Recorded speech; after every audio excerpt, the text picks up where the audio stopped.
Well, folks, that was not the game we expected. The New York Yankees took a tough loss yesterday, May 24, 2025. They played against the Colorado Rockies. And spoiler alert, the Rockies won. The final score was Rockies 7, Yankees 2. The Yankees, a team with big hopes, didn't quite show up. This game happened in Denver at Coors Field. The air is thin, so balls can fly. But still, the Yankees have a powerful lineup.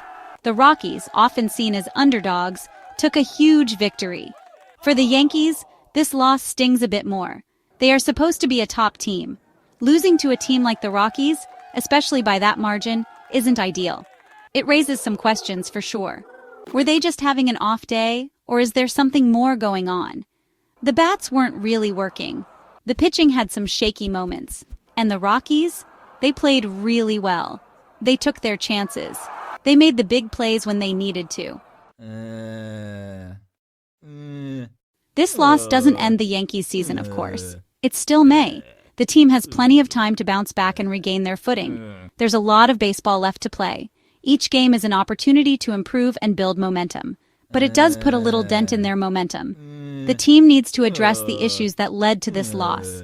Think of it like this. The season is a long road trip. There will be smooth stretches and rough patches. This loss is like hitting an unexpected pothole. It's a jolt, but not a disaster. It shakes things up a bit. The team needs to refocus and come back stronger. For a team with championship dreams, every game matters. Each win brings them closer to their goal. And losses like this one can be a wake-up call. They highlight areas that need improvement. The American League East is always a tough division. Every team is competitive and every game is a battle. The Yankees are usually fighting for the top spot. They need to stay focused to maintain their position. Teams like the Red Sox, Blue Jays, Rays, and Orioles are always competitive. They're constantly pushing the Yankees to be their best. So losing games you're supposed to win can hurt. It's a missed opportunity to gain ground in the standings. This loss to the Rockies, an out-of-division team, feels like a missed opportunity. It's a game they should have won. It's a game they probably marked as a win. Now, they have to make up for it somewhere else. The team needs to regroup and focus on the next game. Fans are definitely feeling this one. Yankees fans are passionate. They live and breathe baseball. They expect a lot from their team. They want to see their team succeed and win championships. This loss will fuel a lot of discussions. Fans and analysts alike will be debating what went wrong. Is the team good enough? Do they have what it takes to go all the way? Do they need to make changes? These are the questions that will be asked in the coming days. So let's talk about how this game unfolded. It was a night filled with high hopes and expectations, but things didn't quite go as planned. Where did it go wrong for the Yankees? Fans were left scratching their heads, wondering what happened to their beloved team. It wasn't a complete disaster from the first pitch. The game started off with both teams showing promise, but there were definitely some key moments. Moments that, in hindsight, were turning points. The early innings were actually pretty quiet. Both teams were playing cautiously, trying to get a feel for each other. Both teams were feeling each other out. It was a strategic battle, with each side waiting for the other to make a move. The Yankees had a couple of chances to score. They had runners in scoring position, but just couldn't capitalize. They got runners on base. It seemed like they were on the verge of breaking through, but they couldn't get that big hit, the one that would have changed the momentum of the game. Leaving runners stranded became a bit of a theme. Missed opportunities started to pile up. The middle innings were where the Rockies really pounced. They saw their chance and took it. Around the fourth or fifth inning, things started to unravel for the Yankees pitcher. He began to show signs of fatigue. He might have been cruising along, and then suddenly, a couple of hits, maybe a walk. The pressure was mounting. Then a big swing from a Rockies batter, a home run that changed the complexion of the game. Coors Field can be unforgiving. The altitude and dimensions make it a hitter's paradise. A routine fly ball elsewhere can turn into extra bases there. It's a unique challenge for any visiting team. The Rockies capitalized on this. They knew how to play to their home field strengths.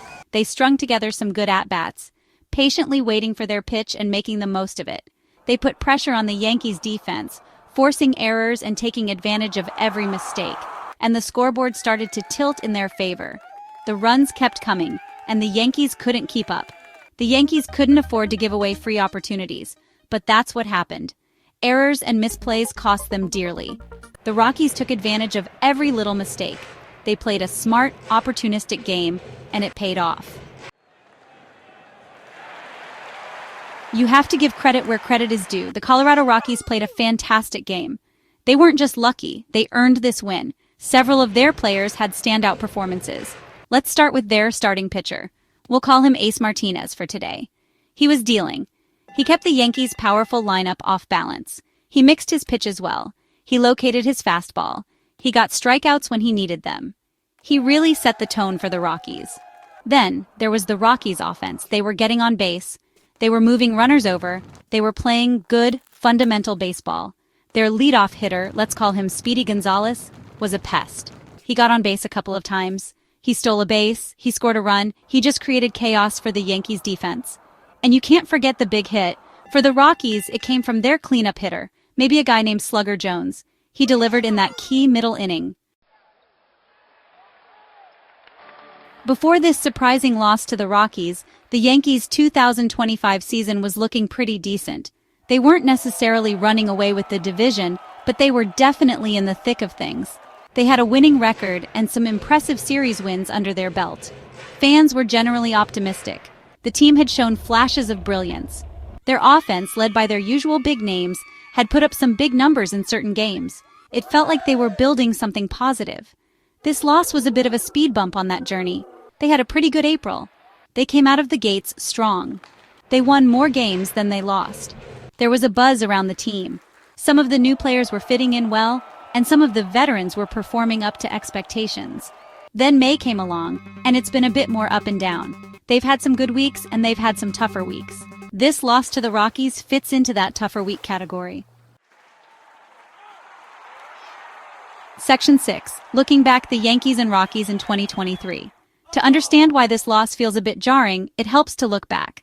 Let's rewind to the 2023 season for both these teams. For the New York Yankees, 2023 was a tough year. It was really disappointing for their standards. They missed the playoffs. That's a big deal for the Yankees and their fans. They expect to be competing for a championship every single year. So, 2023 was filled with frustration. There were injuries, some key players underperformed. It just wasn't their year. It led to a lot of questions in the offseason. The Colorado Rockies, on the other hand, had a different kind of 2023. They weren't expected to make the playoffs, and they didn't. They finished near the bottom of their division, the National League West. That division is super tough with teams like the Dodgers. So the Rockies were in a rebuilding phase, or maybe just trying to find their way. They had some young players they were trying to develop. Section 7. Nailed it! Predictions that hit the mark. Baseball is full of predictions. Before every season, experts and fans love to guess what will happen. Who will win the World Series? Who will be the MVP? Which players will have breakout years? And sometimes those predictions actually come true. It's fun when that happens. One prediction that many people talked about and that really panned out was Cody Bellinger's comeback. He had a few tough years after being an MVP, but then he bounced back in a big way in 2023 with the Cubs, and he's continued to be a solid player. Bellinger's story is a great example. It shows that players can turn things around. It reminds us not to give up on talent. He made some adjustments, he found his swing again, and he became an impact player once more. This kind of comeback story is inspiring. It's relevant because every team hopes for that. Maybe a young player finally figures it out, or a veteran finds a second wind. These turnarounds can change a team's season. Section 8. The Fix-It List, what New York needs to do. Alright, so the Yankees lost. It happens. It's part of the game, and every team faces setbacks. But the key question is, what comes next? But now what? What do they need to do to avoid more embarrassments like this? How can they turn things around and get back on track? Well, it's not about one magic fix. There's no single solution that will solve all their problems overnight. It's usually a combination of things, a series of adjustments and improvements across the board. First, they need to get their bats going consistently. This means not just hitting home runs, but also making solid contact and driving the ball, especially with runners in scoring position. These are the moments that can make or break a game. They can't keep leaving guys stranded on base. Every missed opportunity is a potential run lost. That means better approaches at the plate, more patience, waiting for the right pitch and not swinging at everything, and finding ways to get that key hit when it matters most.